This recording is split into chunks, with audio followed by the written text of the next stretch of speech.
Opa, sejam bem-vindos, futuro e futura aprovada, como diz o professor Edmilson Costa. Aliás, essa é uma fala que eu vejo entre os professores, especialmente do professor Edmilson Costa, o melhor professor de história que eu já tive, aliás, até então. E eu acho, assim, do mundo dos concursos, claro, né? E eu acho muito bonito isso, porque isso já passa uma confiança para o aluno que a sua missão, o seu objetivo vai ter um retorno no futuro. Mas seja como for, meus queridos, estamos aqui hoje para mais uma videoaula. Hoje nós estamos aqui com a prova irmã gêmea da semana passada, aliás, semana passada não, da última videoaula. Hoje nós vamos fazer a prova de cadê? Aqui. Agente de controle de endemias aplicado pela banca IGEDUC no concurso de Paraíso do Norte. Professor, já começando, né, dando explicação, esse nome aqui, controle de endemias, o nome correto oficial não é agente de combate às endemias? É. Então por que aqui nessa prova está com esse nome diferente? Olha, vamos lá. Eu não sei por que algumas bancas ou alguns municípios mudam o nome do cargo. O cargo de ACE tem um nome específico e oficial. Eu tenho uma suspeita, que pode ser infundada, espero que seja infundada, aliás, de que eles mudem os nomes para talvez, em gestões de má fé, não darem os direitos que os ACS têm. Isso é uma suspeita minha, mas pode ser que seja infundada, não estou acusando ninguém, é apenas uma suspeita. Seja como for, o que importa aqui primeiro é passar, né? Então, primeiro, quem sou eu mesmo? Eu sou o professor Jairan Oliveira, esse que vos fala. Eu sou formado pela Universidade do Estado da Bahia, vulgo UNEB, em Ciências Biológicas, e eu sou técnico agente comunitário de saúde. Começando, lembrando, para quem nunca viu uma aula minha, que eu não respondo as questões comuns, né? Português, informática, raciocínio lógico, e às vezes eles têm atualidades. Essas eu não respondo. Isso aí eu deixo para os outros professores que são especialistas nessas áreas. O que a gente vai fazer aqui hoje é responder somente as questões específicas para os nossos cargos, né? Nesse caso, para o cargo de ACE. Ok? Então vamos lá. Primeira questão aqui. Já começa aqui pela questão número 31. Sobre a vigilância, prevenção e controle de zoonoses, marque V para as alternativas verdadeiras e F para as falsas. Primeira afirmação. Rotineiramente, a área de vigilância de zoonoses deve desenvolver e executar ações, atividades, estratégias de vigilância de zoonoses e, dependendo do contexto epidemiológico, também de prevenção em seu território de atuação. Essa aqui a gente pode marcar verdadeiro, mas já marca verdadeiro assim. Opa, vamos lá. Por quê, professor? Bem, olha. Aqui ele disse aqui, atividades de estratégia de vigilância zoonoses. Ok. Temos que lembrar que estamos falando aqui do cargo de ACE, né? Também de prevenção em território. Dependendo do contexto epidemiológico, também de prevenção. A prevenção costuma ser a base tanto dos cargos de ACE como de ACS.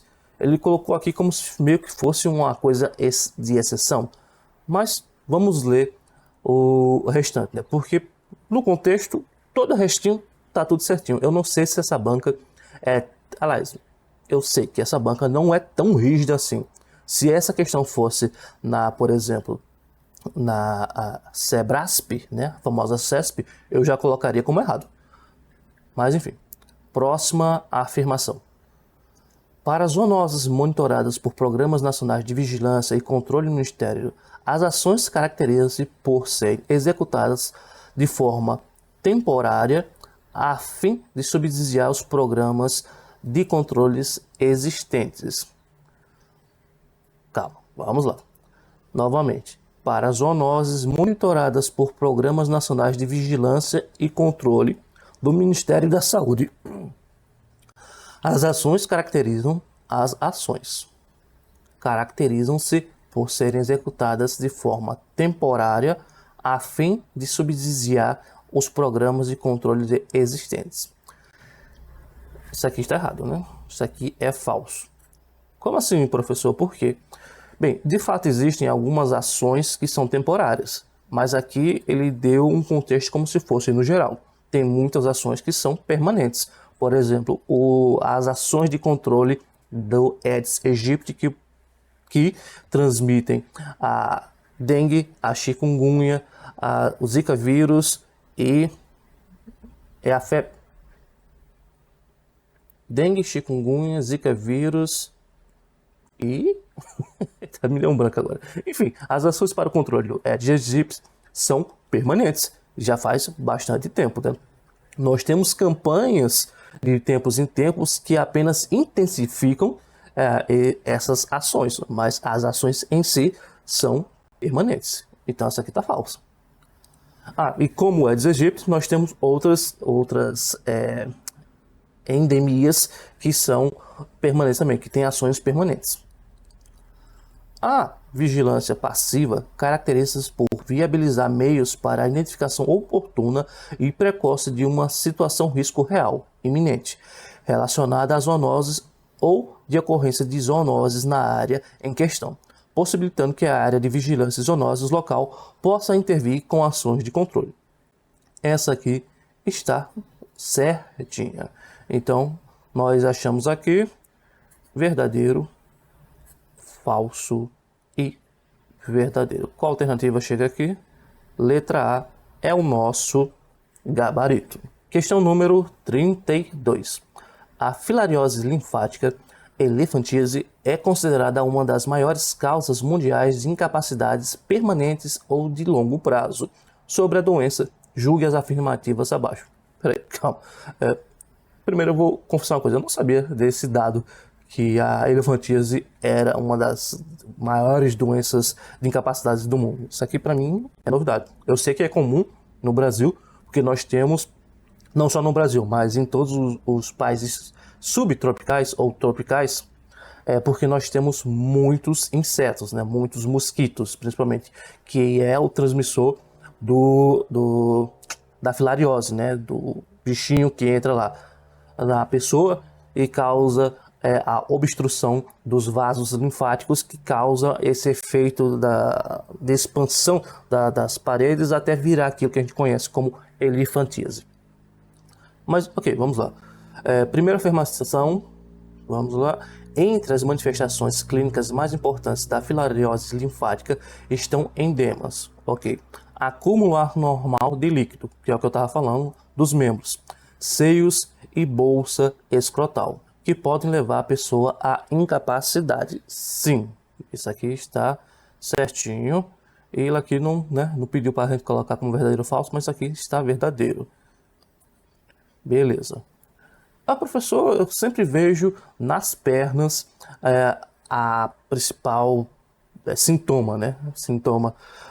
Mas, como a afirmativa está falando aqui, de fato podem ocorrer em outros locais.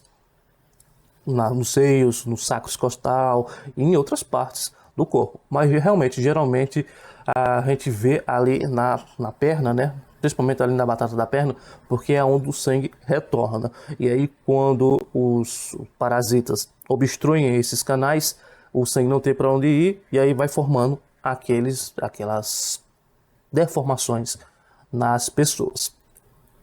2. Após a penetração na pele por meio da picada do mosquito, ok, as larvas infectantes migram para a região dos linfonodos, glândulos, ok, onde se desenvolvem até a fase adulta. Perfeito, é isso aí mesmo. Não tem nem muito o que se comentar aqui. Tá, uma coisa aqui que a gente poderia talvez dizer como errado, né? Caso você não manjasse aqui e não estivesse estudando. A parte das larvas infectantes. Ele está dizendo aqui que vem pela picada do mosquito. Professor, não seria os ovos que vai infectar a pessoa? Não, não. os parasitas, né, eles botam os ovos dentro da pessoa e aí eles vão se reproduzindo e essa reprodução exacerbada é que vai causar a obstrução dos vasos. E aí, quando a pessoa já tem bastante larvas dentro do corpo, o mosquito vem, pica a pessoa, suga o sangue e junto vem as larvas. E é isso que ele vai passar para o próximo infectado. Então, 1 e 2, certinho por enquanto. Número 3, ou terceiro, vamos lá. Número 3, a afirmação terceira. É causada pelo verme Nematóide Vucurella. Nossa, que nome difícil, hein?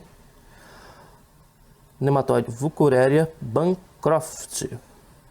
E transmitida pela picada do mosquito Aedes aegypti. Olha aqui. Nosso Aedes aegypti. Que, aliás, eles colocaram uma grafia errado. Por que, professor? Porque nome de espécies, inclusive aqui do nematóide, teria que estar em itálico. Eu não sei porque as bancas não gostam de colocar, mas isso aqui é uma regra científica, viu? Infectado com larvas do parasita. E aí? E aí que isso aqui está errado. Oxente, professor. É exato. Não é o mosquito Aedes aegypti que faz a transmissão desse parasita. Pelo menos isso, né? Pelo menos isso, não é ele o responsável. Agora eu esqueci exatamente o nome da espécie, mas é uma espécie relativamente comum, que a gente conhece como muriçoca em muitos locais. Eu não sei se na sua cidade, na sua região, é chamado assim também, mas o Aedes aegypti não é o transmissor desse nematóide que vai causar a elefantíase ou filariose linfática. Então, o nosso gabarito é a letra B de bola. E só para não esquecer, de fato, o agente etiológico, que é o que de fato causa a filariose linfática, é esse Wuchereria bancroft. É difícil falar esse nomezinho. Próxima questão. Número 33. A febre amarela é uma doença infecciosa grave que ocorre nas Américas do Sul e Central, além de em alguns países da África. Sobre a febre amarela, doença muito comum no Brasil, aliás, marque a alternativa correta. Aliás, é uma doença comum e que tem vacina. É uma doença de notificação compulsória semanal. Notificação de doenças compulsórias. Notificação compulsória de doenças. Vamos lá, né? É uma doença de notificação compulsória semanal. É compulsória. Beleza, vamos ler o restante. É transmitida pelo contato direto com a pessoa contaminada. Não. De jeito, maneira alguma. A febre amarela é uma arbovirose, ou seja, ela precisa ser transmitida por um mosquito, que por acaso é o Aedes aegypti, que eu tinha esquecido lá atrás, né? Ele transmite tudo isso. Aliás, já que a gente já está aqui, deixa eu só fazer aqui um pequeno adendo a respeito disso, né? Vamos abrir uma outra tela aqui. Bem, gente, vamos fazer uma pequena revisão aqui. Nós temos então a febre amarela, certo?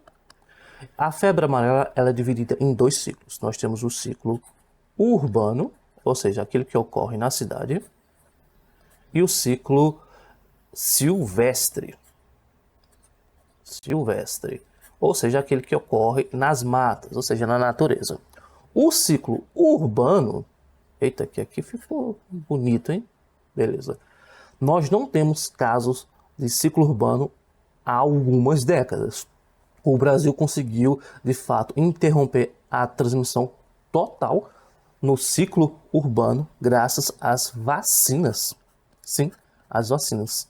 Todos os casos recentes que nós temos de infecção de humanos por febre amarela, elas se dão ao contato com os mosquitos da área silvestre de pessoas que moram próximos às matas. Por exemplo, eu moro aqui na zona rural, né? Correria eu o risco de ser infectado pela febre amarela? Não, porque eu já tomei a vacina, principalmente, e segundo, não, porque aqui nós não temos os primatas que são reservatórios dessa doença no meio ambiente. E aí eu já lhe dei várias informações, né? No meio ambiente nós temos aqui os primatas, deixa eu tentar fazer aqui, ó. Olha um macaquinho aqui. Isso aqui é um macaco, viu? E aí são vários primatas, né? Exatamente apenas um. Eles servem de reservatórios e às vezes eles são afetados pelas doenças também.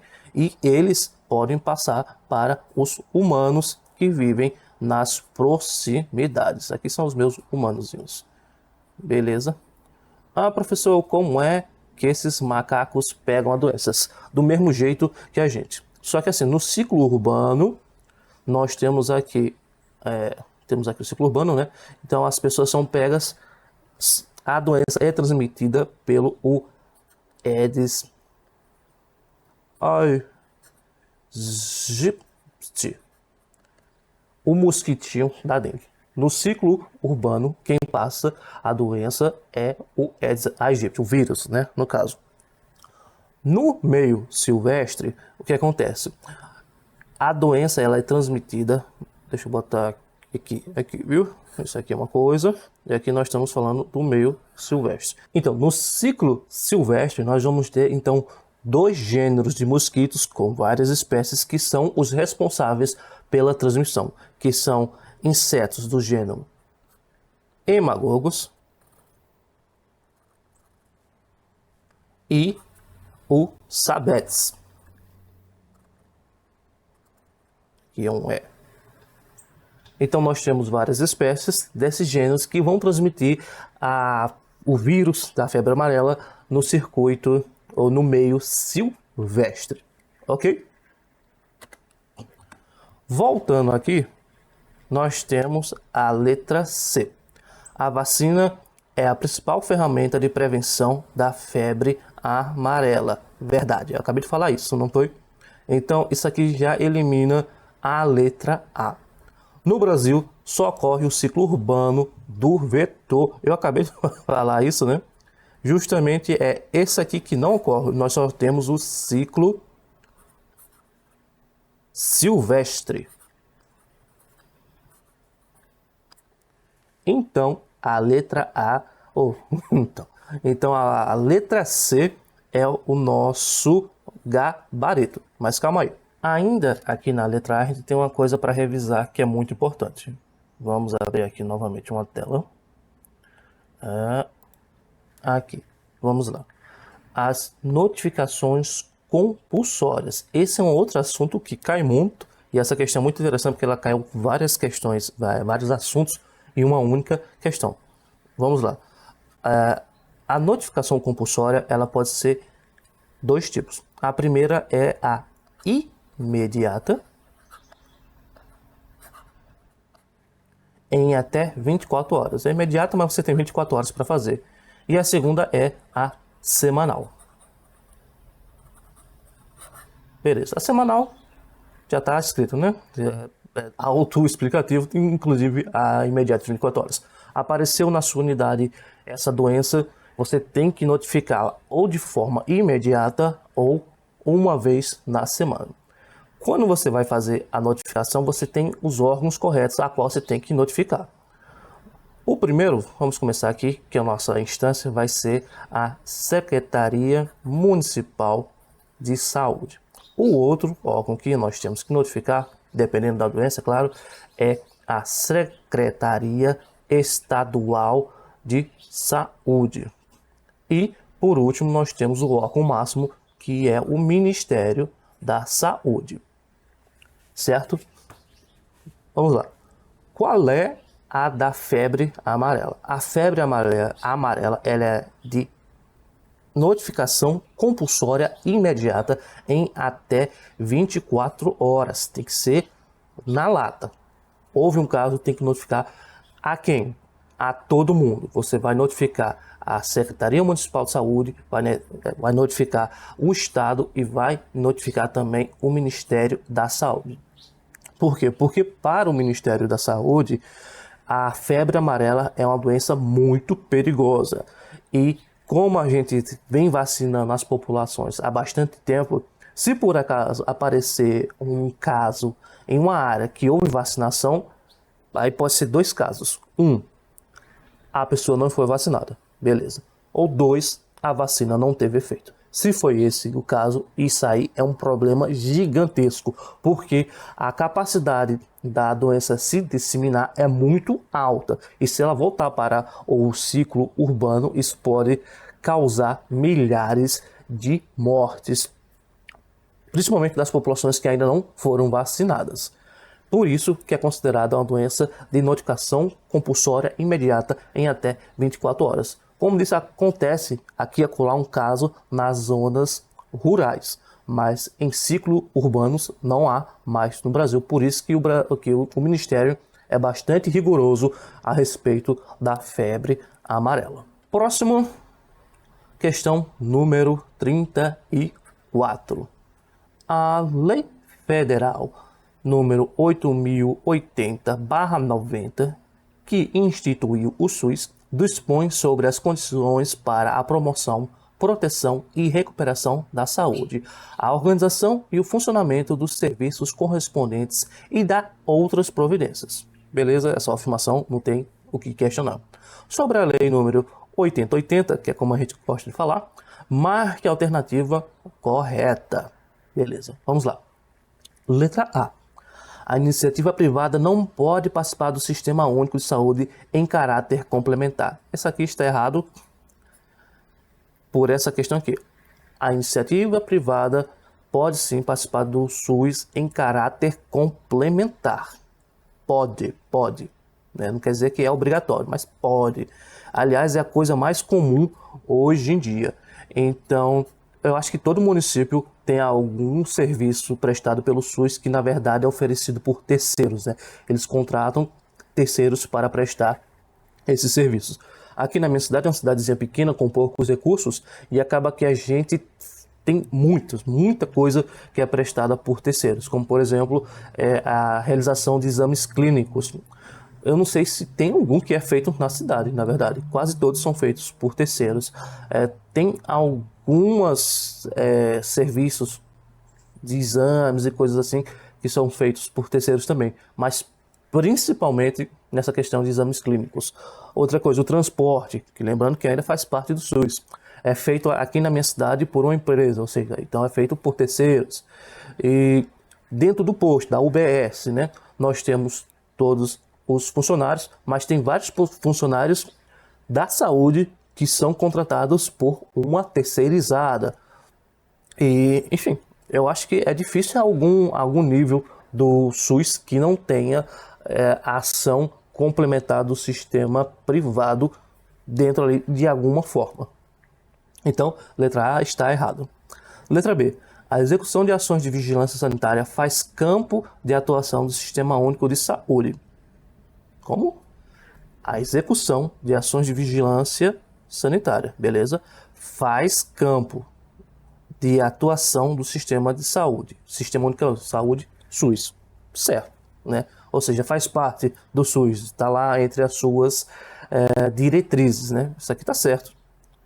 Então, por enquanto, a letra B é o nosso gabarito, mas vamos ler todas as questões, todas as alternativas. Letra C. Ter um plano de saúde privado é um direito fundamental do ser humano, devendo o Estado prover as condições indispensáveis ao seu pleno exercício. Isso aqui está na cara que está errado, né? Vamos lá. Ter um plano de saúde privado é um direito fundamental? Não, não é. Aí é para quem pode, para quem quer e pode, né? Ter acesso à saúde, isso sim, é um direito universal, pelo menos aqui para nós brasileiros que desfrutamos do SUS. Deixa eu fazer só um pequeno adendo aqui a respeito disso, né? Isso aqui não vai cair na sua prova, é só mais um pensamento meu. Eu vejo constantemente críticas ao SUS, e muitas delas são válidas, mas tem algumas que são realmente sem noção, sem noção alguma. As pessoas dizem que é um desperdício de dinheiro o SUS e não sei o que, porque o SUS não é bom. Não é bom para quem? Para você? Ou para mim? Para quem? Porque o SUS já salvou uma quantidade incalculável de vidas no Brasil, principalmente nas regiões periféricas do Brasil, como por exemplo aqui, a minha região do Nordeste interior.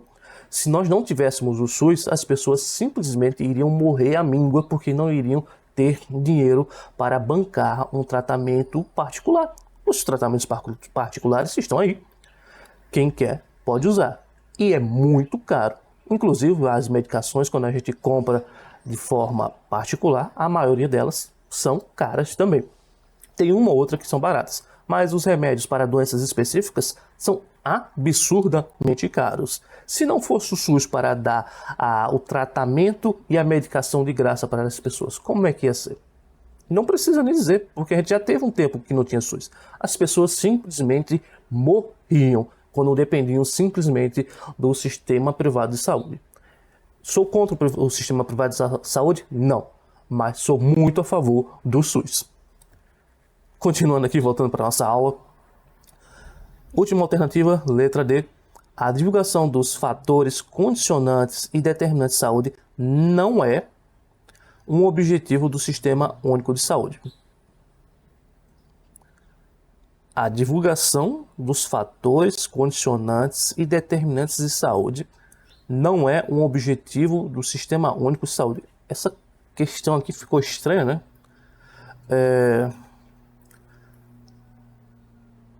Realmente até difícil de interpretar essa questão. A divulgação dos fatores, como assim? A publicação? Eu não entendi. Realmente não entendi. Mas vamos lá, vamos estudar o que é que está na lei, né? Os condicionantes de saúde e determinantes, condicionantes determinantes, estão previstos no Sistema Único de Saúde e devem ser defendidos. A divulgação, imagino eu, com essa questão muito mal formulada, que deve ser aquilo que a gente vai utilizar como forma de educação de saúde. Quando eu vou na casa das pessoas, eu como técnico agente de saúde, eu tento educá-los para que eles corram atrás dos condicionantes de saúde. Ou seja, uma boa alimentação, fazer exercícios físicos e com certa regularidade no médico. Não é tão fácil assim, mas a gente tenta, né? Para as mulheres, passar na enfermeira de vez em quando. As crianças, ver se elas estão se alimentando bem, se elas estão indo para a escola, se as pessoas estão tendo uma vida saudável no geral, se elas têm ou não emprego. Sim, isso é um fator condicionante de saúde. Enfim, existem vários fatores condicionantes de saúde, né? E determinantes também. O local onde as pessoas vivem, tem muita coisa. Então, isso é divulgado tanto por campanhas como por meio da gente que vai na casa das pessoas. Então, essa daqui, depois de analisar um pouco, a gente vê que isso aqui está errado, né?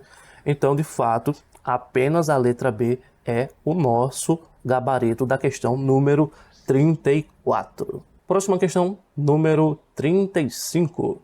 A Lei Federal número 8.142 de 1990 dispõe sobre a participação da comunidade na gestão do Sistema Único de Saúde, SUS, e sobre as transferências intergovernamentais de recursos financeiros na área da saúde e da outras providências sobre essa lei. É correto afirmar que, primeiro, o que é transferências intergovernamentais, né? Talvez uma outra pessoa tenha dúvida a respeito disso. Vamos lá. O que é governo? Governo é tudo que faz parte da administração pública. E aí nós temos as instâncias: municipal, estadual, federal. Beleza? Então, o que é que acontece? Essas transferências intergovernamentais são recursos que vão circulando entre essas esferas a depender das ações que o governo quer tomar. Então, digamos, vai ter aqui um movimento para fazer um grande mutirão para fazer mamografia. Então, a gente pode utilizar recursos municipais, provavelmente, né? E pode utilizar também recursos estaduais e federais para trazer a equipe que vai vir para cá. E aí eles se conversam, né? Porque tudo isso tem que ser financiado, né? E aí eles se conversam, se acertam e realizam essa ação. Isso é um tipo de exemplo muito genérico aqui de transferências intergovernamentais. Beleza. Vamos lá. Letra A. Lembrando que a gente está procurando a correta.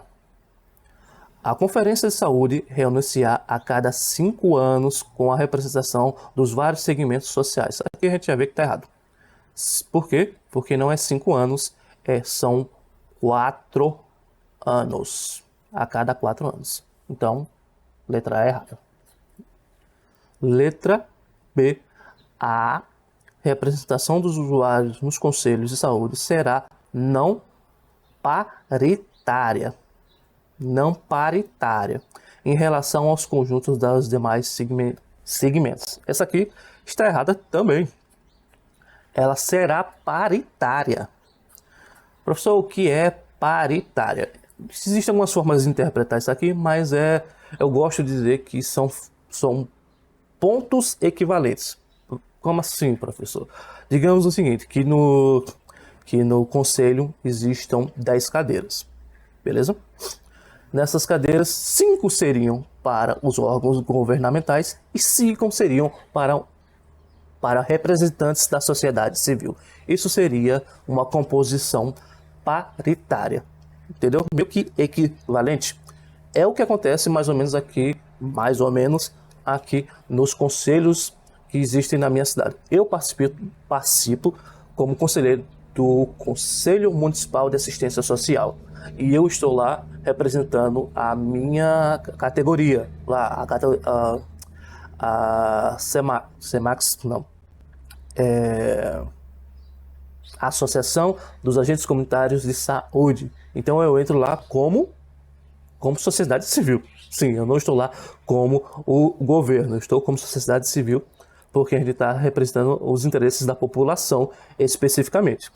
Então tem eu e tem vários outros conselheiros, e cada um deles tem uns que são representantes exclusivos do governo, e tem outros que nesse caso é o nosso município, e tem outros que são representantes da população, inclusive pessoas puramente comuns, que não têm nenhum tipo de cargo, que não são nenhum tipo de associação, mas que querem estar lá representando, dando a sua voz para ver a coisa acontecer aqui no nosso município. Beleza? Letra C. Os recursos do Fundo Nacional de Saúde, FNS, não podem ser alocados como despesas de custeio e de capital do Ministério da Saúde, seus órgãos e entidades da administração direta. Os recursos do Fundo Nacional de Saúde não podem ser utilizados para custear o próprio Ministério? Será que isso faz algum sentido? Na minha visão, não, né? Então vamos ver a letra D, que tem que ser a certa, já que as outras estão erradas. O Conselho de Saúde, em caráter permanente e deliberativo, tudo certo até aqui, é um órgão colegiado composto por representantes do governo, prestadores de serviços, profissionais de saúde e usuários. Perfeito, perfeito, exatamente isso. E como eu disse, na questão que estava errada ali na letra B, as cadeiras que irão ocupar esse Conselho de Saúde são paritárias. Então, nosso gabarito aqui é a letra D de Deus. Próxima questão, número 36. Lembrando que são 50 e a gente começou da 31. A malária também é conhecida como paludismo, febre palustre, febre intermitente, febre terçã benigna, febre terçã maligna, além de nomes populares como maleita, cesão, tremedeira, batedeira ou febre. É uma doença que tem cura e tratamento é eficaz, simples e gratuito. Entretanto, a doença pode evoluir para suas formas graves se não for diagnosticada e tratada de forma oportuna e adequada. Sobre a malária, marque a alternativa incorreta. Vamos fazer um pequeno adendo aqui sobre a malária, né? A malária, ela ocorre em áreas de floresta, como a floresta amazônica, principalmente, malária, né? O ciclo do parasita é um ciclo chatíssimo de se estudar. Chatíssimo. Inclusive as febres terçantes e quartãs e outras febres que ele pode causar. Então, quando vocês estiverem estudando a parte teórica disso, tome um certo cuidadozinho, porque tem muitos detalhezinhos. Vamos ver o que é que pede aqui nessa questão. Letra A, lembrando que ele quer a incorreta, então ele já vai dar aqui várias alternativas certas, né? Obviamente. Letra A, é uma doença infecciosa causada por um parasito do gênero Plasmodium. Correto. É isso aí. Isso aqui é uma afirmação verdadeira, então não tem o que reclamar. Indivíduos que tiveram vários episódios de malária podem atingir um estado de imunidade parcial, apresentando poucos ou mesmo nenhum sintoma. Isso aqui é verdade. É isso aí mesmo. Na verdade, isso ocorre com várias doenças, né? Se você adquire várias vezes aquela mesma doença, você acaba adquirindo uma imunidade parcial, né? Por exemplo, uma coisa que algumas pessoas não sabem, mas quando a gente é infectado pela gripe, o vírus da gripe, a gente fica imune a ele. Entretanto, o vírus da gripe, ele tem um alto poder de mutação.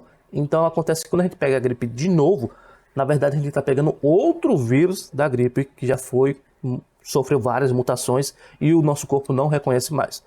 O que acontece aqui na malária é que o parasito que causa a malária, ele não tem esse mesmo poder de mutação. Então, quando a pessoa é reinfectada, o corpo já está meio, eu conheço esse daí, viu? Nesse aí eu dou um jeito. Até o ponto em que o cidadão fica quase imune. Claro que se sobreviver a tantas infecções assim, não é? Letra C. É transmitida para humanos pela picada de fêmeas infectadas por mosquitos anófeles. Mosquito prego. Perfeito, é isso aí mesmo. Esse mosquitinho não tem aqui na minha região, então eu não conheço ele em loco, né? Como eu disse, esses mosquitos ocorrem, até onde eu saiba, em áreas de matas grandes, né? Como a floresta amazônica. Então é isso. De fato é o gênero Anopheles, que deveria estar grifado em pelo menos itálico aqui, mas a banca não gosta de botar itálico. E não é apenas uma espécie, como o Aedes aegypti, né? Bastante famoso no Brasil.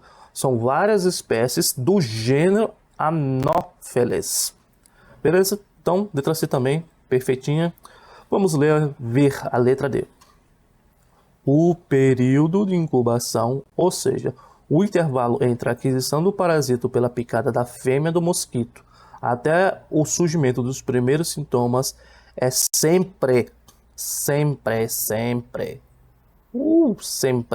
de 3 dias. Não. Errado. O período de incubação e da apresentação dos sintomas pode variar de pessoa para pessoa. Inclusive, vamos aproveitar aqui novamente para fazer uma pequena revisão a respeito disso. Vamos lá. A malária, ela é transmitida por esses mosquitinhos do gênero Anopheles, certo? Mas o que é o agente etiológico de verdade? O agente etiológico de verdade é um parasitazinho chamado de Plasmodium.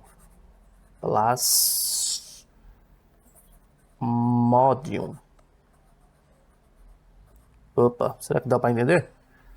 Plasmodium, beleza? E entre esses plasmódios existem pelo menos 2 gêneros principais, ou 2 espécies principais. O Plasmodium falciparum,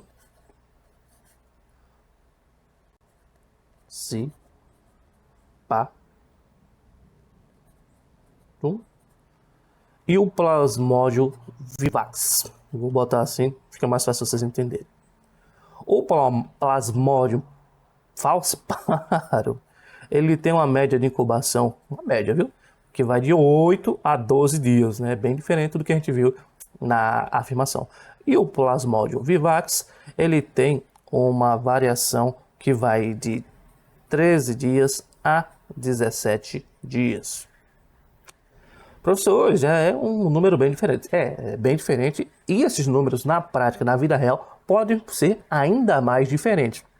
Porque, como eu já disse, no mundo real, cada pessoa tem um nível de resistência diferente. A maioria vai ficar nisso aqui, mas vai acontecer de um ou outro realmente acontecer ou mais cedo ou bem mais tarde. Então, É isso aí. Então nada é certo na vida real. Então foi isso aí, né, gente? A letra D é o nosso gabarito da questão número 36. Questão número 37. Acerca da Lei Federal 3.595 de 2018, já caiu bastante lei nessa prova, hein? A gente não está nem na metade das questões específicas. Marque a alternativa correta. Vamos lá? Letra A. Nunca poderá ser concedida indenização de transporte ao agente de combate às endemias que realizar despesas com locomoção para o exercício de suas atividades. Olha, isso aqui você não precisa nem conhecer para saber que isso aqui está errado, né? Errado, erradíssimo. Vamos lá, como é que acontece na vida real? Na vida real pode acontecer, na verdade, várias maneiras, né? Por exemplo, na minha realidade, eu sou agente comunitário de saúde, né? Técnico, agente comunitário de saúde, e trabalho na zona rural. A prefeitura me disponibiliza um transporte para eu realizar o meu serviço? Não disponibiliza. O que é que ela disponibiliza?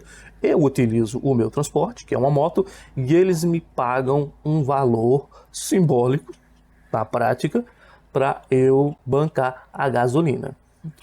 Esse valor dá para bancar a gasolina e a manutenção? Não. Dá só e somente para bancar a gasolina. A manutenção passa longe de ser atendida por essa verba que eu recebo, né? Aqui na minha cidade. Em outras cidades, a situação pode ser bem diferente, como é o caso de Brasília, que os agentes de lá, sejam tanto de endemias como de saúde, recebem uma indenização compensatória muito mais gorda do que aqui na minha cidadezinha, né? Obviamente, porque Brasília é uma cidade muito mais desenvolvida. Assim como em outras cidades que eu sei, por exemplo, em Barbalha, no Ceará, eu sei que eles também recebem uma indenização muito mais gorda comparado à nossa aqui na minha cidade. Então, não. Letra B. As condições climáticas da área geográfica de atuação não devem ser consideradas na definição do horário para o cumprimento da jornada de trabalho do agente de combate às endemias. Olha só. Curiosamente aqui ele colocou o nome corretinho, né? Do cargo. Isso aqui está errado mais uma vez. Imagina só, você, né? Agente de combate a endemias, ACE, ou mesmo ACS, né? Você precisa visitar a casa, entrar na casa e passar pela rua, mas está tendo um verdadeiro dilúvio na cidade, né? Tá tendo alagamento, tá tendo aquele transtorno. Você tem como você trabalhar nessa condição? Não, você não tem. Então, as condições climáticas, elas são sim levadas em considerações. Aliás, eu falei aqui, dei o exemplo de uma chuva muito forte, né? Mas o contrário também é considerado. Na minha região, aliás, é o mais comum, né? Tem dias que está tão quente, mas tão quente, que é impossível se manter-se na área sem passar mal. Então, quando dá certa hora, a gente retorna para a UBS, porque não tem condições mais de realizar o serviço. Então, as condições climáticas na área geográfica em específico são sim levadas em consideração. Letra C. A realização de ações de campo para pesquisa entomológica e coleta de reservatórios de doenças não são consideradas atividades típicas do agente de combate a endemias. Olha que curioso isso aqui. Isso aqui está errado, mas não sabia que estava especificamente nessa lei. Nós temos o rol taxativo de ações a qual tanto o agente de combate às endemias e os agentes comunitários de saúde têm que obedecer, que está na 11.350 de 2006. E pelo visto eles repetiram nessa lei aqui, a 13.595 de 2018. Eles devem ter atualizado alguma informação a respeito disso. Tem várias leis que atualizam os nossos deveres. Então, né, a gente tem que estar de olho nisso. E letra D, que tem que ser a correta, o agente de combate às endemias deverá frequentar cursos bienais de educação continuada e de aperfeiçoamento. Sim, perfeito, é isso aí mesmo. Mas eu vou logo lhe adiantar uma coisa. Esse curso bienal, na verdade, não é exatamente bienal, uma vez a cada 2 anos, né? Pelo menos aqui na minha cidade, a gente tem cursos de capacitação direto. Direto a gente tem cursos de atualização e capacitação, tanto nós, ACS, quanto os ACS. Então, né, isso aqui eu acho que é meio que um limite para o que o governo deve disponibilizar para os profissionais. Assim como tem aqui na minha cidade, cumprindo direitinho a lei, deve ter também em cidades que a administração não está nem aí, o pessoal fica a Deus dará sem nenhum tipo de atualização por anos e anos e anos a fio, né? Porque a realidade crua é muito mais dura do que se imagina. Mas isso aí, nossa questão número 37, o gabarito é a letra D. Próxima questão, número 38. A condução das ações de controle vetorial no município pode ser efetuada por um gerente, coordenador ou responsável técnico vinculado à área de vigilância em saúde. Sobre o controle de vetores, marque a alternativa incorreta. Essas alternativas assim que são de incorretas é bom porque a gente vai revisando o assunto. Vamos lá. Letra A. Nas localidades não infestadas, quando for detectada a presença do vetor, deverá ser realizada a eliminação do foco. Sim, claro. Obviamente. Professor, o que é foco? Não é possível que você não saiba o que é foco. Foco é onde os bichinhos estão começando a se desenvolver, né? Por exemplo, uma casa pode ser um foco, né? Lá a casa está cheia de lixo lá é foco de Aedes aegypti. Vamos lá fazer uma limpeza para acabar com o foco. Aqui, isso aqui é real, né? Perto da minha residência, resolveram fazer o diacho de um lixão. Semana que vem, a gente vai lá fazer uma ação para eliminar o foco de arbovirose. Não exatamente de Aedes aegypti, né? Porque existem várias arboviroses e os vetores se desenvolvem lá, próximo aqui da minha região. Então a gente vai lá para acabar com esse foco em específico. E assim vai, né? Então, perfeito. Letra B. Na vigilância e controle de vetores, a visita domiciliar realizada pelo agente e pelo supervisor é uma atividade fundamental para verificar a presença de criadores. Perfeito, é isso aí. Isso aí. Vamos lá, aqui só uma pequena...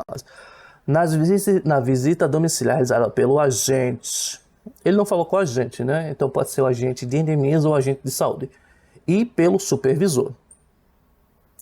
Beleza, aqui. Olha aqui, ele colocou um conectivo, esse I, que dá a ideia de soma, né? O agente mais o supervisor. Na prática isso não existe, viu? Na prática é só o agente mesmo.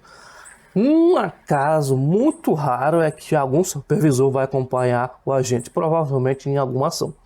Mas normalmente é só o agente mesmo. Letra C. As ações de controle vetorial devem ser planejadas para serem executadas de forma temporária. A gente já falou isso em uma questão anterior, né? Não. Quando ele fala que as ações e não especifica qual a ação, então eu devo entender que são todas as ações de controle vetorial.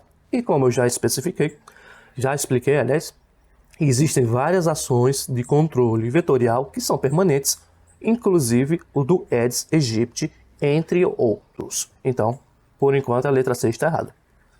Letra D. O controle de vetores compreende duas atividades básicas. Vigilância entomológica, beleza, correto. Combate ao vetor, beleza, tudo corretinho aqui.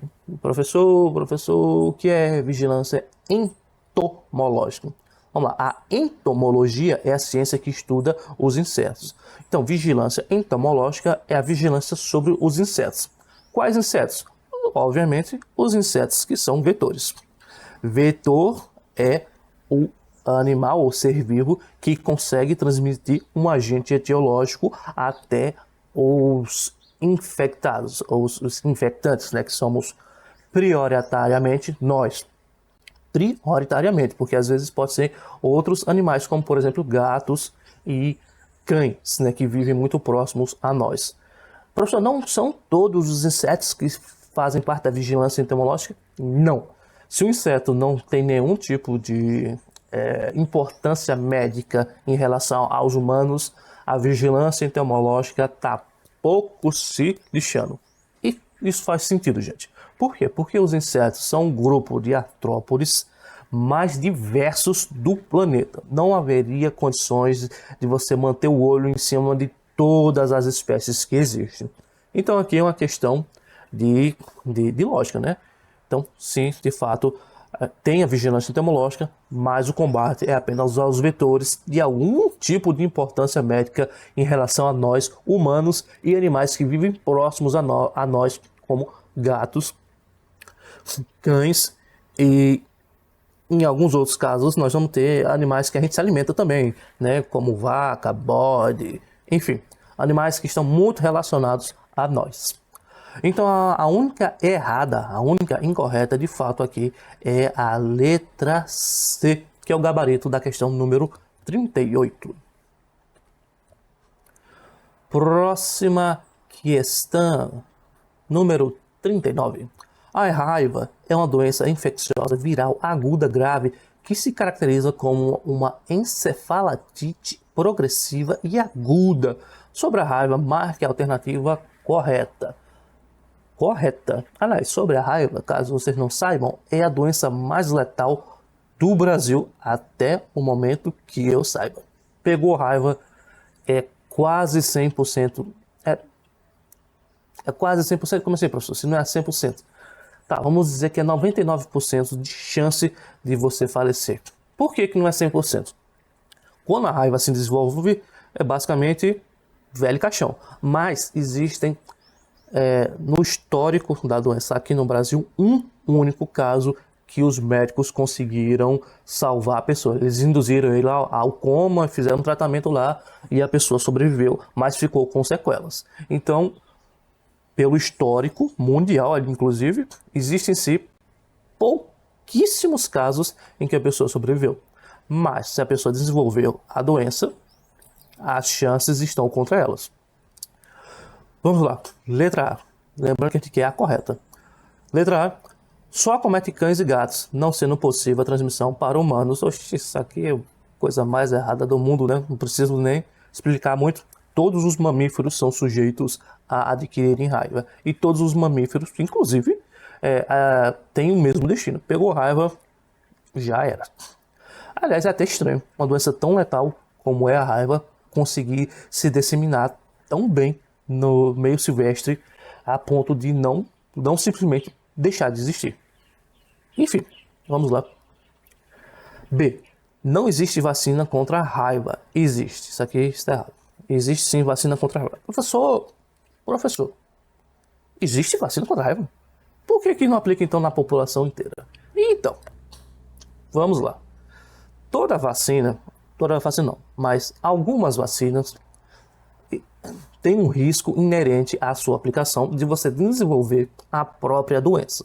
Já foi o caso, por exemplo, da febre amarela, e é por isso que nunca foi vacinado em massa toda a população. Febre amarela não.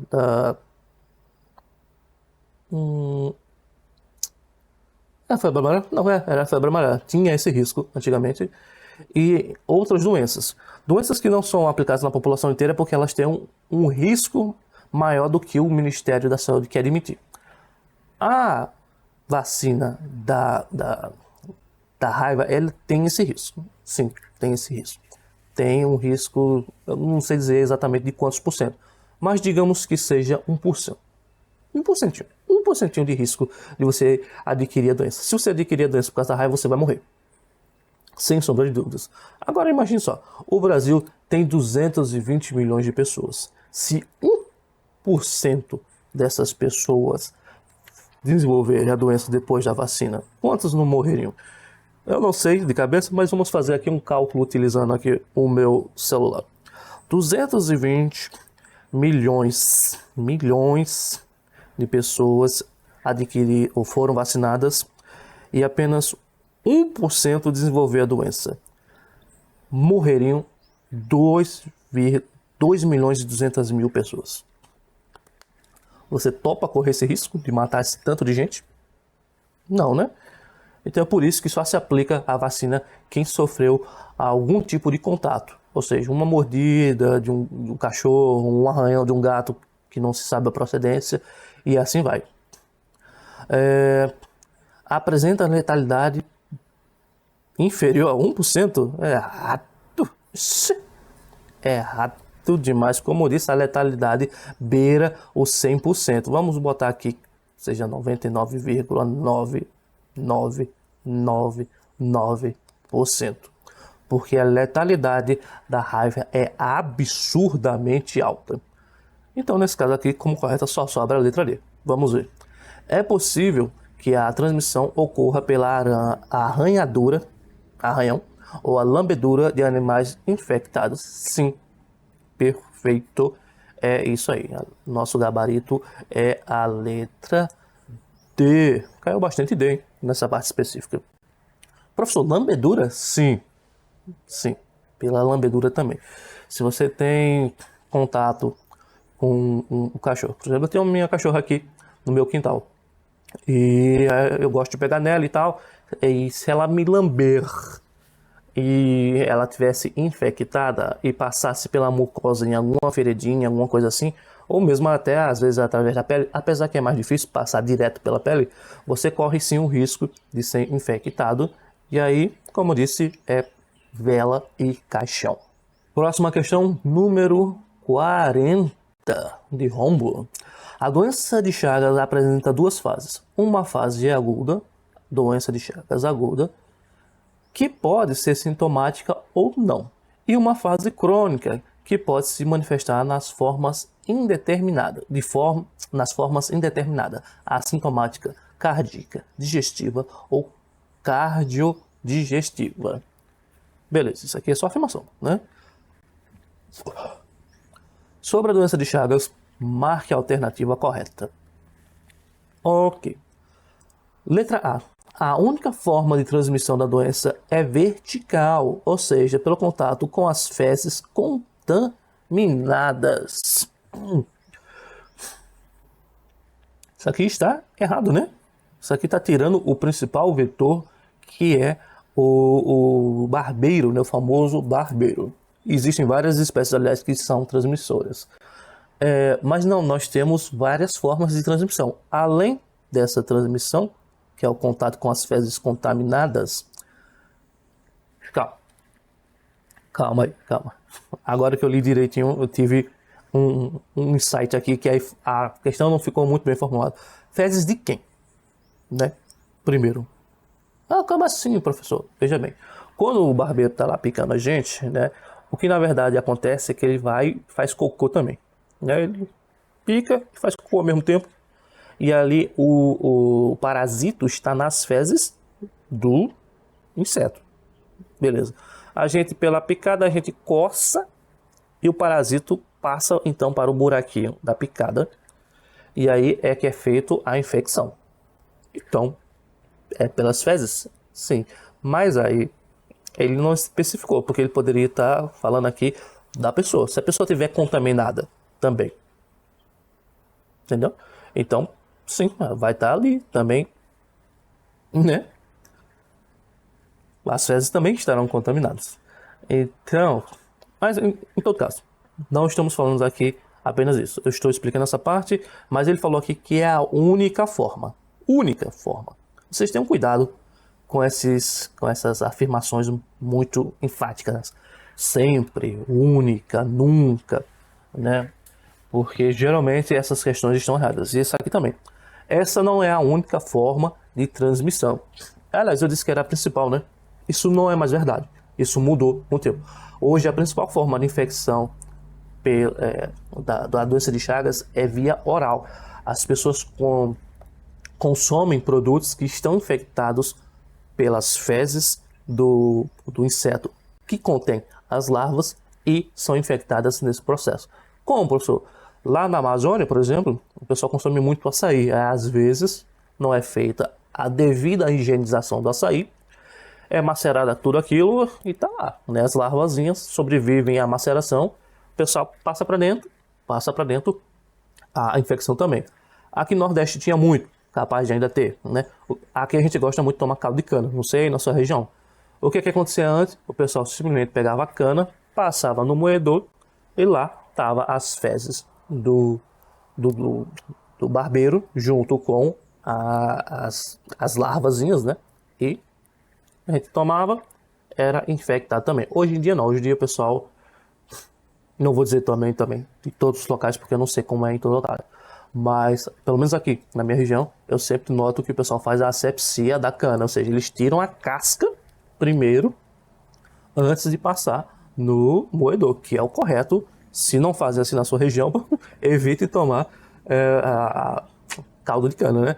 E quanto ao açaí, o açaí, se ele não for pasteurizado, eu recomendo você também, se puder evitar, é o melhor, viu? Beleza, então. Letra B. A infecção causada pelo vírus Trypanosoma cruzi, pelo vírus, o Trypanosoma cruzi é um bichinho, não é um vírus, em resumo, né? O Trypanosoma cruzi é um protozoário. Sim, é um bichinho unicelular. Protozoário. É um bichinho unicelular e não é vírus. Então, errado essa questão também, né? Letra B. Letra C.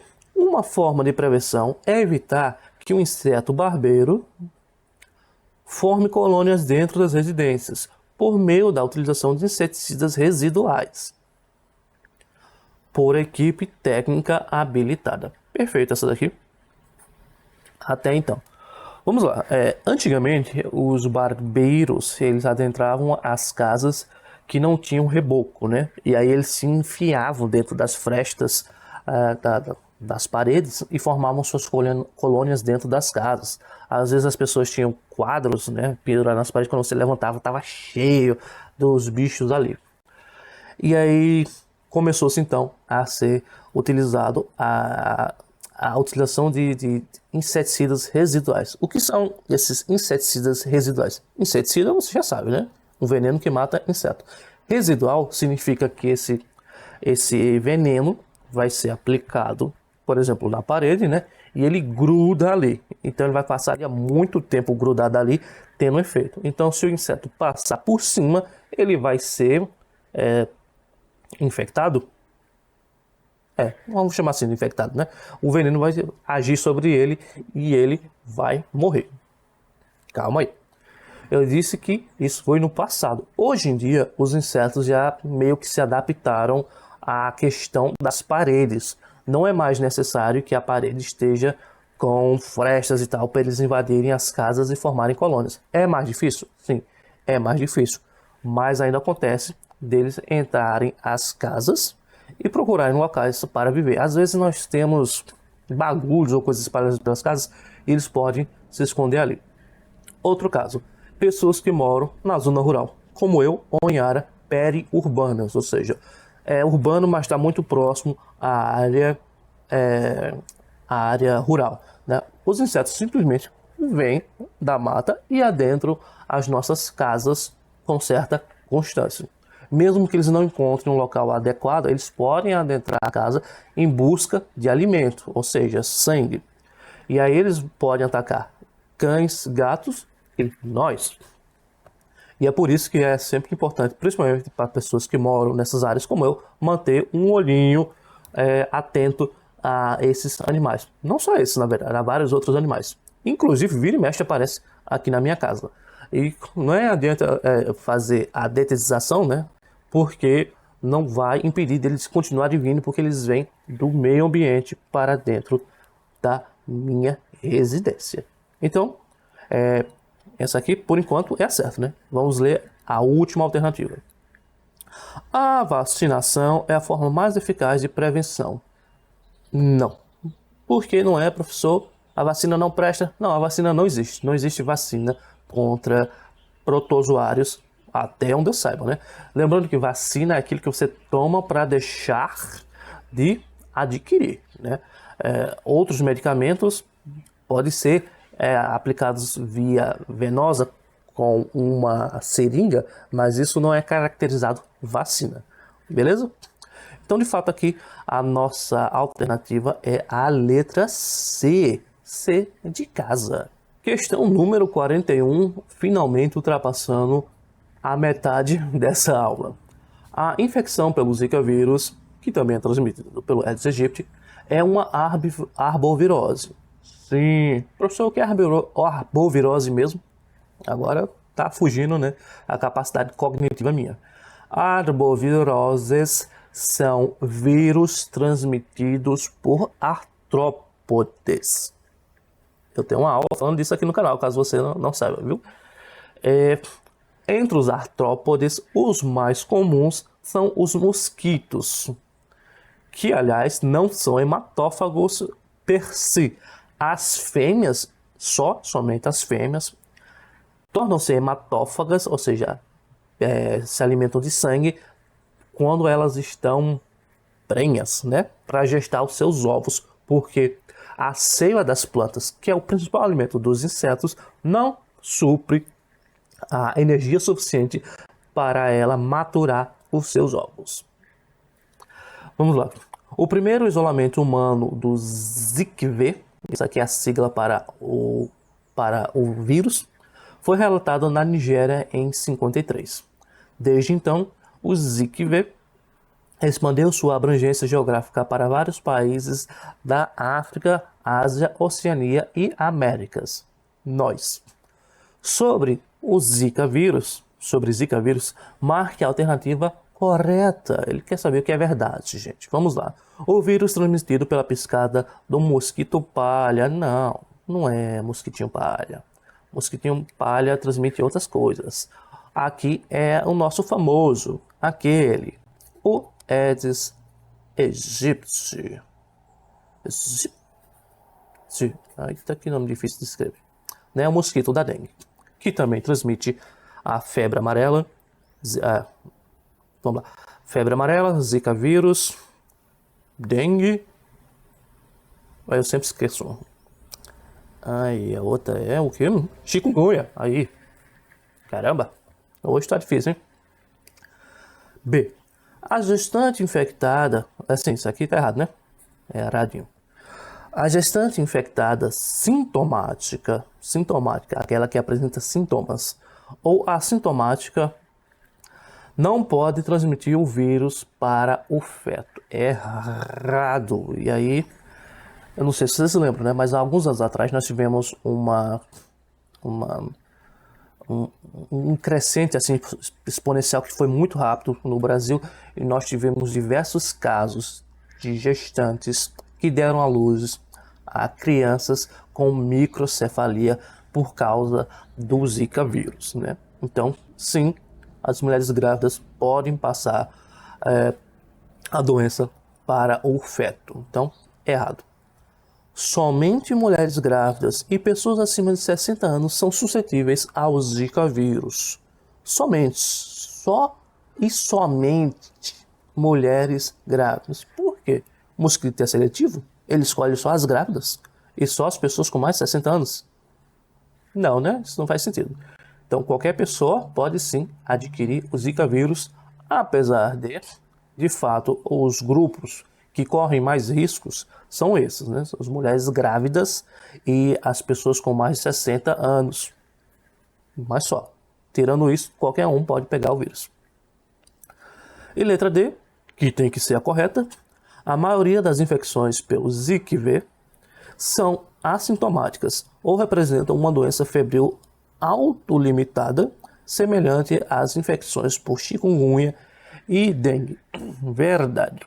Um dos problemas das arboviroses que o mosquito da dengue transmite, né, o Aedes aegypti, é que eles têm todos assim uns sintomas meio que parecidos, né? Vai dar febre, vai dar aquele mal-estar. E aí Algumas pessoas é que apresentam os sintomas mais característicos de uma doença ou outra, mas no geral eles são bem parecidos. Então é isso aí. Questão número 41, alternativa gabarito é a letra D. Questão número 42. No Brasil, a esquistossomose é conhecida popularmente como xistose, barriga d'água ou doença dos caramujos. A magnitude de sua prevalência associada à severidade das formas clínicas e à sua evolução conferem à esquistossomose uma grande relevância como problema de saúde pública. Sobre a esquistossomose, é correto afirmar que, mais uma questão que ele quer a verdadeira, questão verdadeira, alternativa A. A transmissão ocorre por meio do contato direto com o doente. Errado. A transmissão, como é que é a transmissão, gente? A esquistossomose, ou doença dos caramujos, ou barriga d'água, ou xistose, ocorre quando você entra na água e entra em contato com as cercárias, que são as larvinhas que estão livres ali na água, que já foram liberadas pelo caramujo. E aí essas larvas perfuram a sua pele, entram no seu corpo e aí ocorreu a transmissão. Aliás, esse caramujo, ele é do gênero Bionfalaria. Bionfalaria. São algumas espécies desse gênero, certo? Só para revisar. Então, letra errada. B. Somente crianças podem ser infectadas porque o agente etiológico é bastante seletivo, né? Não, qualquer um pode ser infectado. Mas, entretanto, todavia, são geralmente nas crianças que a gente vê a manifestação da doença mais aparente, né? Que é aquela barriguinha d'água. Mas qualquer um pode ser, sim, infectado. É causada pelo vírus Esquistossoma mansoni. Esquistossoma mansoni vírus? Não é um vírus. O Esquistossoma mansoni, na verdade, ele é um minto. Ou seja, ele é um verme. Isso. É um tipo de verme. Então, não é vírus. Não é vírus. E D, novamente, tem que ser a correta. A sua ocorrência está diretamente relacionada ao saneamento precário. Sim. Infelizmente, sim. Infelizmente, é isso aí. Vamos lá. Como é que se dá o ciclo, né? A pessoa entrou na água, lá estavam as cercárias que tinham sido liberadas pelo caramujo do gênero Bionfalaria, adentrou na pele, e aí essa pessoa, depois de um dia, começou a apresentar alguns sintomas e chega em certo momento em que ele passa a ser um transmissor também da doença, mas não pelo contato, né? Os ovos desse verme, né, do Esquistossoma mansoni, vão estar nas fezes. O que acontece então? Então a pessoa infectada vai até a água ou em regiões muito próximas a um curso d'água, defeca, e aí ou a chuva leva para dentro da água ou já está na água. Esse bichinho então sai, né? Esse é o minto, esse verme sai, o esquistossoma, e vai até os caramujos Bionfalaria, do gênero Bionfalaria, infectam ele e assim vai o ciclo, né? Então, em locais que tem uma higienização, uma questão de saneamento precário, as pessoas meio que são forçadas a permanecerem nesse ciclo. Quando você vê uma comunidade em que todo mundo tem um banheiro, em que se tem uma distância boa do rio, né? Em que o esgoto é tratado antes de ser lançado no rio, você vê que não tem esse tipo de infecção. Infelizmente, esse é uma doença de terceiro mundo. É isso, gente. É uma doença que afeta a falta de saneamento, a falta de políticas públicas que nós e outros países vivem. Graças a Deus, isso está mudando. Aos poucos, devagarzinho, bem devagarzinho, mas está mudando. Pode ser que daqui a, sei lá, 10, 20, 30 anos, a esquistossomose seja só história. Mas por enquanto ela ainda é uma realidade do povo brasileiro e de outros países. Então vamos torcer para que as coisas melhorem, que a nossa vida como população brasileira melhore e que no futuro a gente não tenha mais esse tipo de coisa acontecendo, né? Esse tipo de infecção. Mas enfim, questão número 42, a nossa alternativa correta é a letra D, de Deus. Questão número 43. O Sistema Único de Saúde, vulgo SUS, é um dos maiores e mais complexos sistemas de saúde pública do mundo e possui foco na saúde com qualidade de vida, visando a prevenção e a promoção de saúde. Sobre o SUS, marque a alternativa correta. Correta. Vamos lá. A. Abrange somente, olha a palavrinha mágica aqui, somente o atendimento por meio da atenção primária, estando a atenção secundária e terciária garantidas somente para os idosos. Erradíssimo. Só para revisar aqui, talvez até ensinar alguns que ainda não sabem, né? Mas sim, de fato, no SUS nós temos essa diferenciação, viu? Atenção primária, que é essa atenção básica, né? Que você vai no postinho e tal. A atenção secundária e a atenção terciária. Isso aqui representa os níveis de complexidade dessa atenção. Você vai no postinho, passa no médico, né? E aí o médico vê que você tem um problema de pele. E ele diz, olha, esse problema de pele aí, o ideal é que você passe no dermatologista.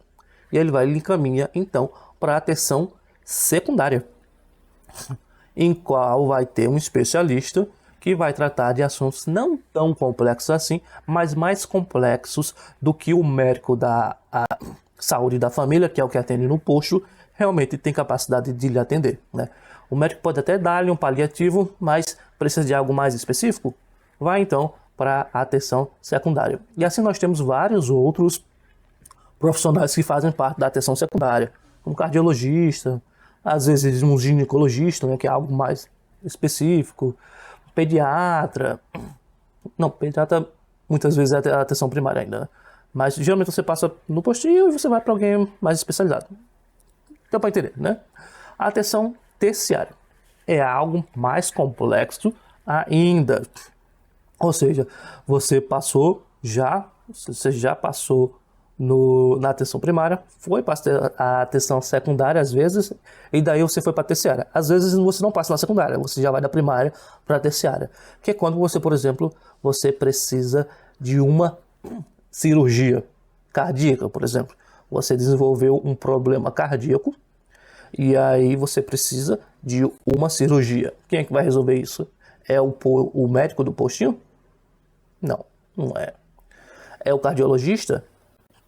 Às vezes sim, às vezes não, mas você vai ter que passar, vai passar no cardiologista, ele vai dizer, ó, você tem esse problema tal.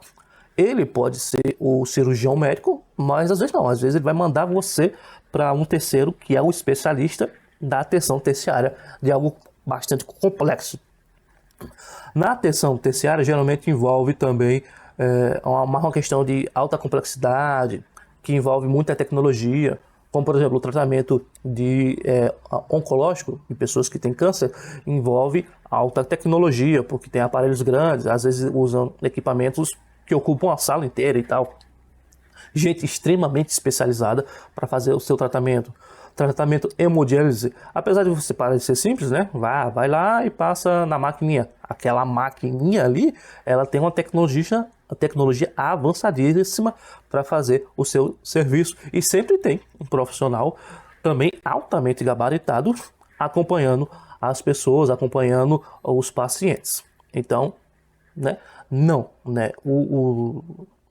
Quando ele diz aqui que o SUS abrange somente a atenção primária, e a segunda e a terciária é só para os idosos? Não, não é, né? É para todo mundo. Precisou, se tiver disponível no SUS, ele vai fornecer para todo mundo, para todo cidadão brasileiro. Às vezes até para estrangeiros. Letra B. A rede que compõe o SUS é ampla, mas só ou somente abrange ações excluindo serviços de saúde. Eu acho que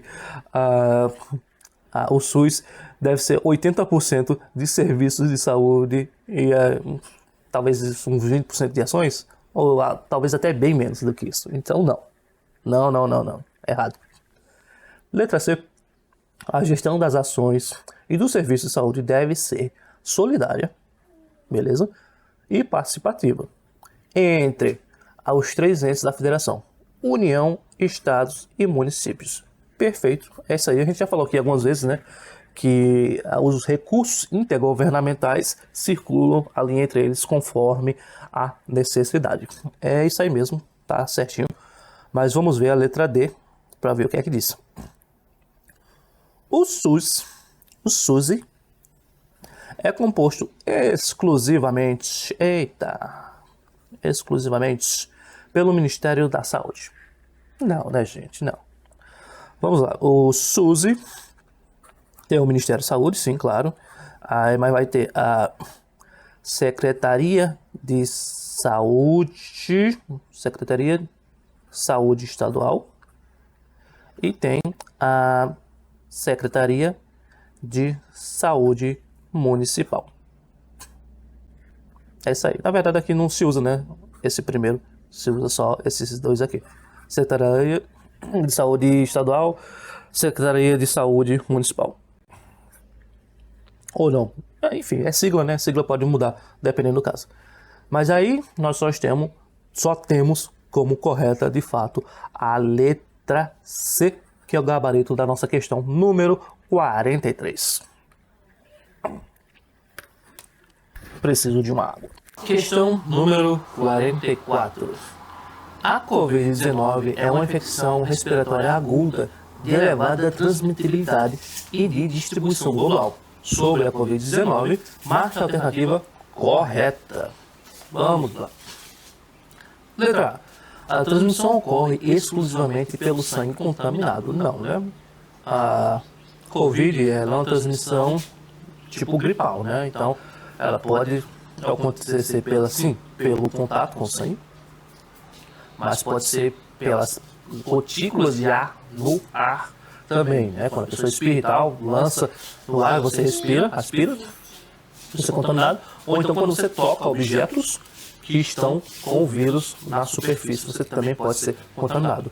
E, inclusive, você tem que prestar atenção aqui nessas afirmações muito excludentes, né? Exclusivamente, só e somente por meio do sangue contaminado. Não. Letra B. A infecção pelo SARS-CoV-2, vulgo Covid-19, pode variar de casos assintomáticos, que na verdade é a maioria, e manifestações clínicas leves. Ok. Até quadros moderados, graves e críticos. Perfeito. É isso aí. Nós temos todos esses quadros, que vai desde a pessoa que não tem sintoma nenhum, que é a grande maioria das pessoas, até uma minoria, comparada ao quadro geral, que apresenta os sintomas graves, né? Os sintomas graves e que vem, infelizmente, em muitos casos, a óbito. Então, por enquanto, é a letra B.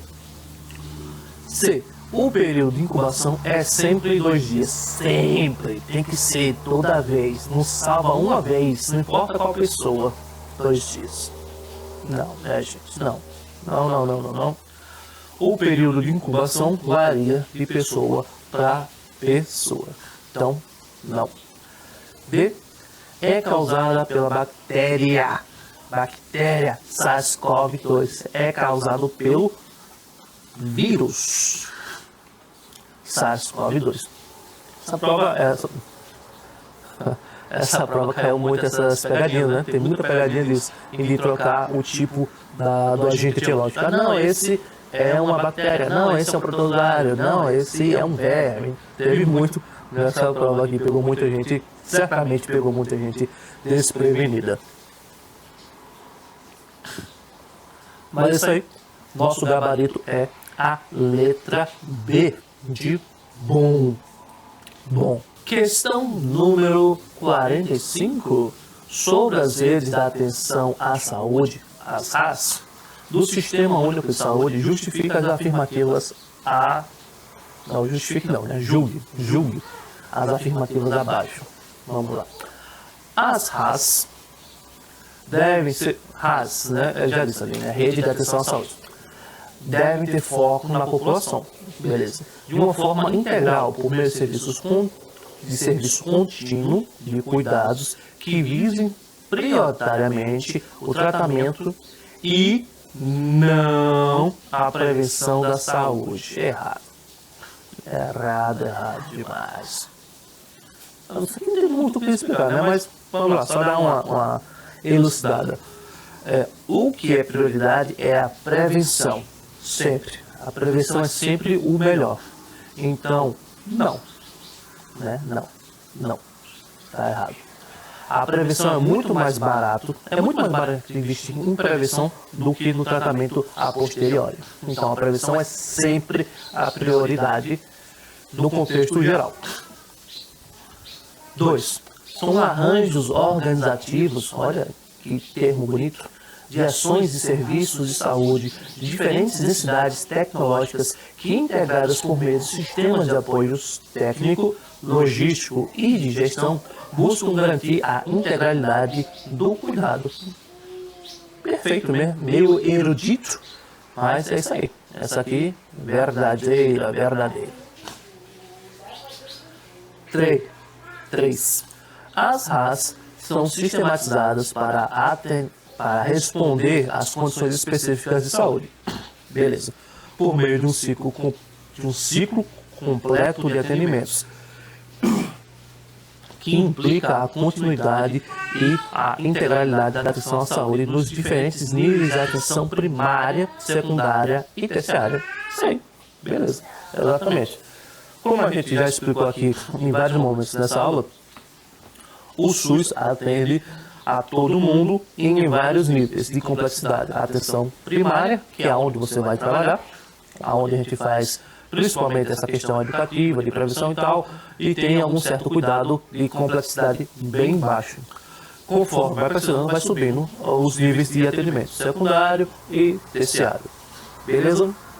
Show de bola, então nós temos aqui a 2 e a 3 apenas. Letra C como sendo o nosso gabarito. Opa, gente, estou fazendo aqui essa inserção após eu ter gravado a aula inteira. Estou voltando aqui para fazer um adendo sobre a questão número 45 dessa prova. Vamos lá.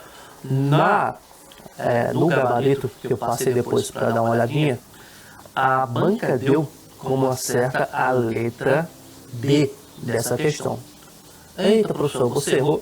Olha, sinceramente, não, eu não errei. Quem errou foi a banca. Não sei se alguém fez algum recurso ou não a respeito disso. Mas a afirmação número 1 aqui não tem como estar certa, enquanto as outras duas estão em conformidade. Então, no meu entender, a banca deixou um gabarito errado para os participantes, né? Se alguém discorda da minha pessoa, por favor, a gente pode discutir aqui no campo dos comentários. Mas para mim é isso aí, viu? A afirmação número 2 e 3 estão corretas, enquanto a 1 está errada. Principalmente porque a letra D ele diz que a afirmação 1 e 3 apenas são as corretas, enquanto que a 2 está em perfeita consonância com aquilo que a gente vive na realidade e o que se pressupõe na legislação. Questão número 46. A dengue é uma doença infecciosa febril aguda que pode se apresentar de forma benigna ou grave. Beleza. Sobre a dengue, marca a alternativa correta, que é o que está certo. É causada por uma bactéria, mais uma vez, né? Não, dengue é causada por um vírus. São conhecidos somente 3 tipos de sorotipos da doença. Errado. Professor, como assim? Tá, vamos abrir aqui uma folha em branco para eu explicar isso com um pouco mais de detalhes. O vírus da dengue, ele tem uma siglazinha para designá-lo, que é o dengue, TB. Ok? No mundo, nós temos 4 tipos de dengue. Nós temos aqui o dengue 1, e aí nós vamos ter, né, o dengue 2, o dengue 3, e o dengue 4. Beleza? No Brasil, nós temos o azar de ter todos os tipos circulando aqui nos territórios brasileiros. Isso aí, né, que deu esse azar. Mas acontece o seguinte: se você for infectado, por exemplo, pelo dengue 1, você ganha imunidade permanente a ele. Então você não vai ser mais infectado por ele. Se só tiver o dengue na sua região circulando, beleza, adquiriu uma vez, está imune pro resto da vida. Mas aqui é o Brasil, né? O que acontece é o seguinte: geralmente nós temos uma região circulando, por exemplo, DV1, DV2 por um tempo, e depois as pessoas adquiriram imunidade ali, e o DV3 chega, depois chega o 4, e assim vai circulando pelas regiões no Brasil. Qual é o problema? Novamente, se você adquiriu o DV1, se você adquiriu o DV2 em sequência, né? Não sequência não, assim, alguns meses ou anos depois, a chance de você adquirir uma dengue grave, novamente vamos botar aqui, dengue grave, aumenta.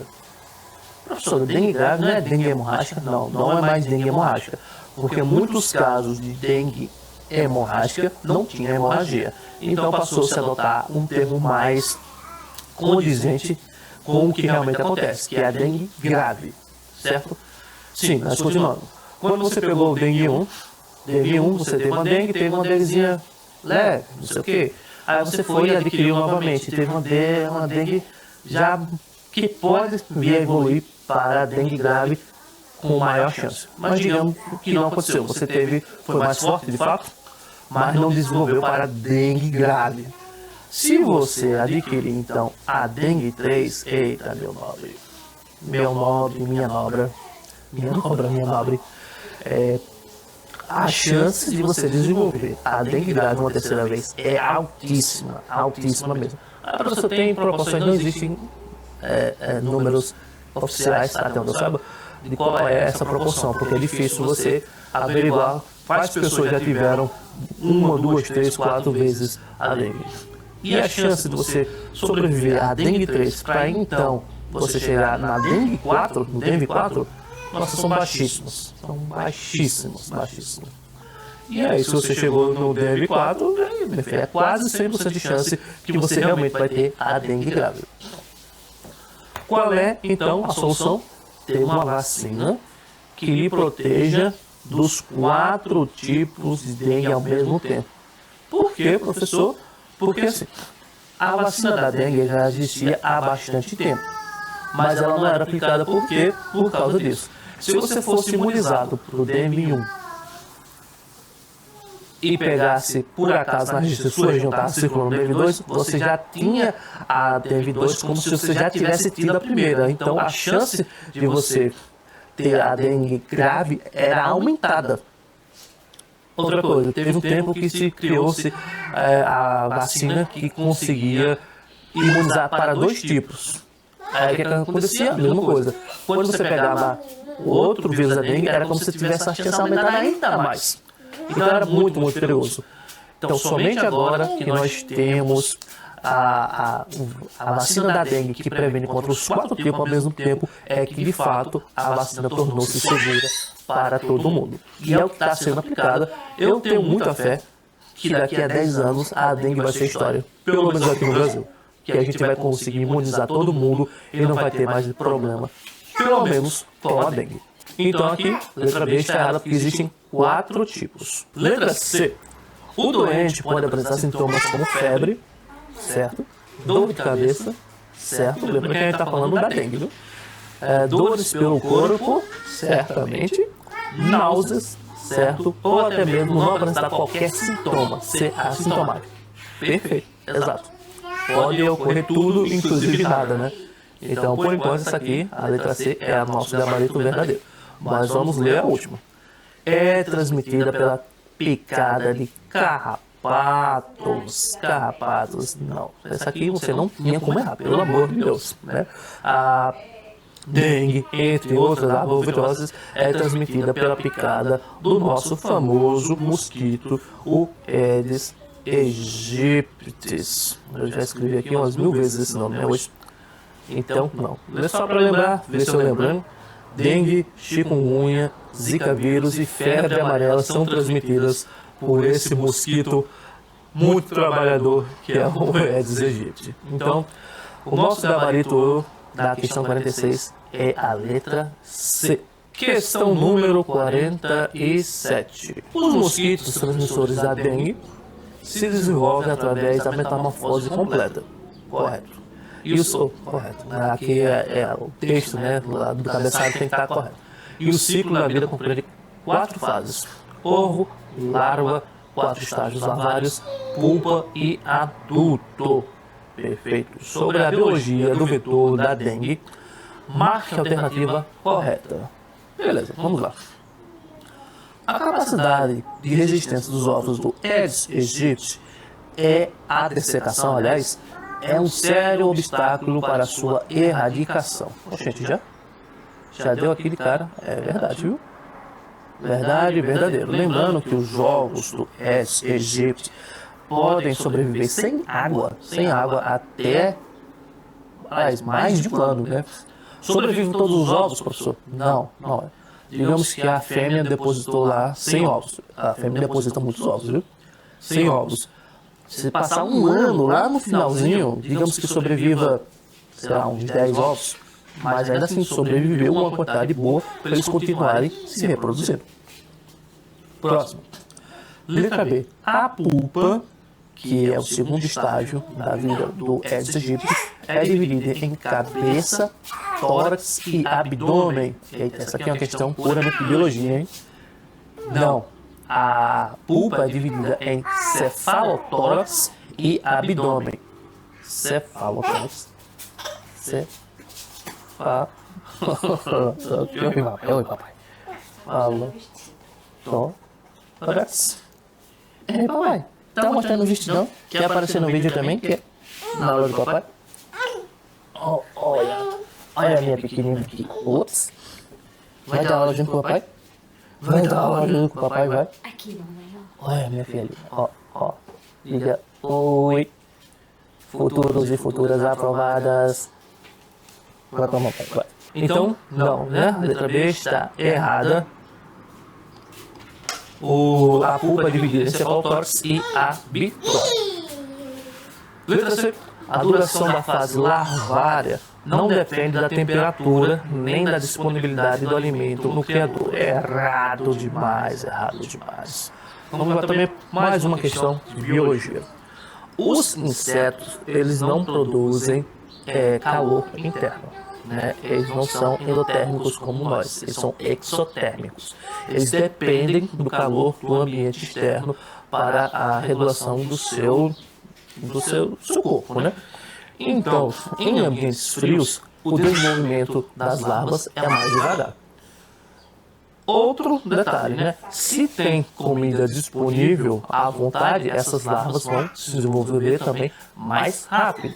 Então, se nós temos um ambiente quente com muitos alimentos, o desenvolvimento é mais rápido. Se o ambiente é frio e com pouco alimento disponível na água, o desenvolvimento, obviamente, é mais devagar. E por último, letra D. No momento da postura, os ovos são vermelhos, mas rapidamente adquirem a cor negra brilhante. Tá, vamos lá, mais uma questão que é puramente biológica. Os ovos, no momento da postura, eles não são vermelhos. Não, eles são brancos.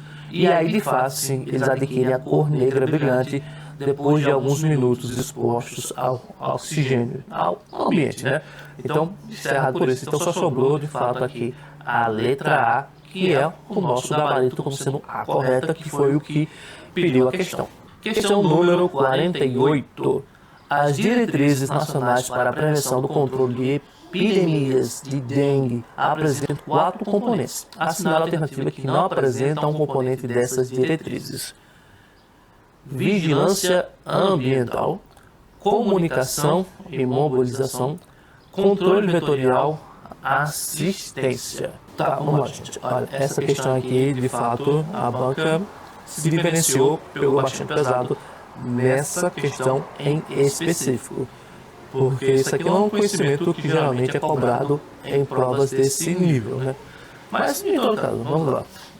Onde é que está essa informação sobre quais são as diretrizes nacionais para a prevenção e controle de epidemias de dengue? Está aqui, no CONAS Progestores. É uma nota técnica, na verdade, essa aqui é de 2009, que diz as diretrizes nacionais para a prevenção e controle de epidemias de dengue.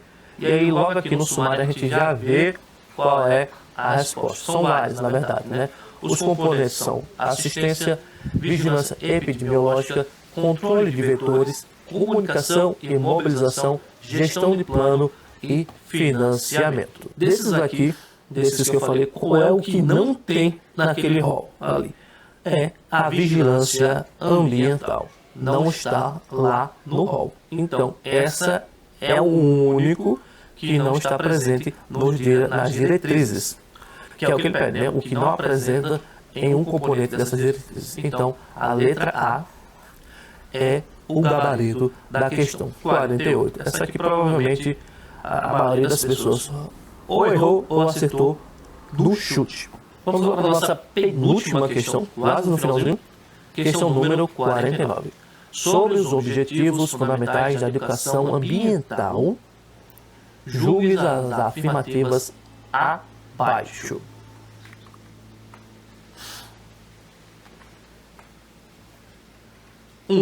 O desenvolvimento de compreensão integrada do meio ambiente em suas múltiplas e complexas relações envolvendo aspectos ecológicos, psicológicos, legais, políticos, sociais, econômicos, científicos, culturais e éticos. Certo. Está bem completo, né? O desenvolvimento da compreensão integrada do meio ambiente em suas múltiplas e complexas relações. O meio ambiente. Tá, vamos lá, vamos fazer uma pequena explanação a respeito do que é meio ambiente. Você sabe o que é meio ambiente? Professor, meio ambiente é o que está na natureza, é o mato, é os bichos. Não é só isso. É isso também. Meio ambiente é tudo que nos cerca. E você tem que lembrar que, principalmente o SUS, dá muito enfoque nessa questão meio ambiente, principalmente nas relações com o trabalhador e a população. Então, é tudo, é praticamente tudo, todos os aspectos que nos cercam. E aí a gente vê esse rol tremendo aqui, né, com bastante coisa. São aspectos ecológicos, sim. São aspectos psicológicos, sim.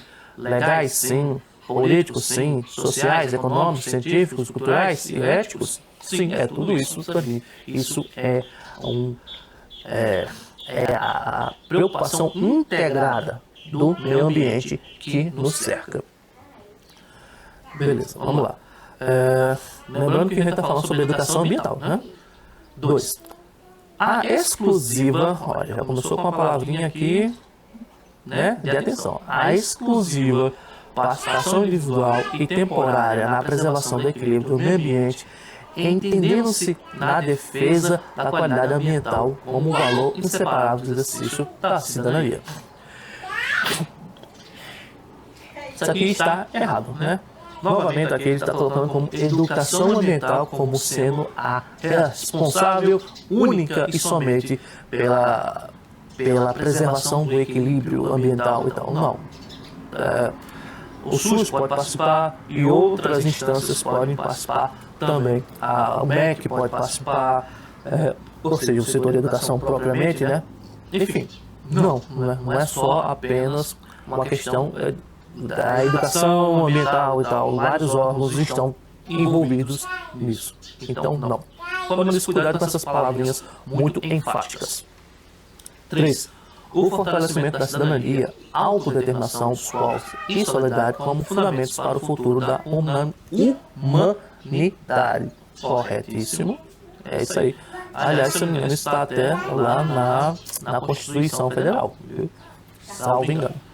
Então, está de acordo com os objetivos fundamentais da educação ambiental apenas a afirmação 1 e a afirmação número 3, que nesse caso aqui é o gabarito de letra B. Última e finalmente questão aqui da nossa aula número 50. O vírus da chikungunya, o CHIKV, foi introduzido no continente americano em 2013 e ocasionou uma importante epidemia em diversos países da América Central e ilhas do Caribe. No segundo semestre de 2014, o Brasil confirmou por métodos laboratoriais a presença da doença nos estados do Amapá e Bahia. Atualmente, todos os estados registram transmissão desse arbovírus. Sobre a chikungunya, marca a alternativa correta. Beleza.